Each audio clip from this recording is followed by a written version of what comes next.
ایک ساتھی پوچھتے ہیں شہزاد صاحب، کیا ٹخنوں سے نیچے کپڑا ہو تو نماز ہو جاتی ہے، اور دوران نماز کپڑا سمیٹنا جائز ہے؟ کپڑا جو ہے نا ٹخنوں سے نیچے ہر حال میں، یہ حضور علیہ السلام نے اس کو منع کیا، اور یہ فرمایا کہ ٹخنوں سے نیچے جو لباس ہے وہ جہنم میں ہے تو بہت بری بات۔ اس لیے امام ابن حزم جیسے لوگ یہی کہتے ہیں کہ عین حال سے نماز میں وہ خدا کی نافرمانی کر رہا تو کیا نماز اس کی ہوگی، مگر باقی اور ہمارے یہی کہا کہ یہ گناہ اپنی جگہ ہے، مگر نماز ہو جاتی۔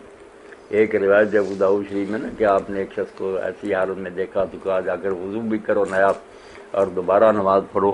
یہ کوئی اتنی زیادہ قوی نہیں روایت، پرہیز کرنا چاہیے ہر حال میں نا، نماز میں ہو یا باہر، ٹخنوں سے اوپر ہی بات رکھنا چاہیے۔ ایک ساتھی کا سوال ہے کہ آپ نے فرمایا کہ شادی شدہ عورت کپڑے نہیں سمیٹنے چاہیے نماز میں، جو ہے نا کپڑوں کو اکٹھا کرتے اوپر اٹھاتے ہیں، یہ نہیں ہونا چاہیے۔ رسول کریم علیہ السلام نے اس سے منع کیا کہ کپڑوں کو نہ سمیٹا کرو، رہنے دو ان کو اسی طرح۔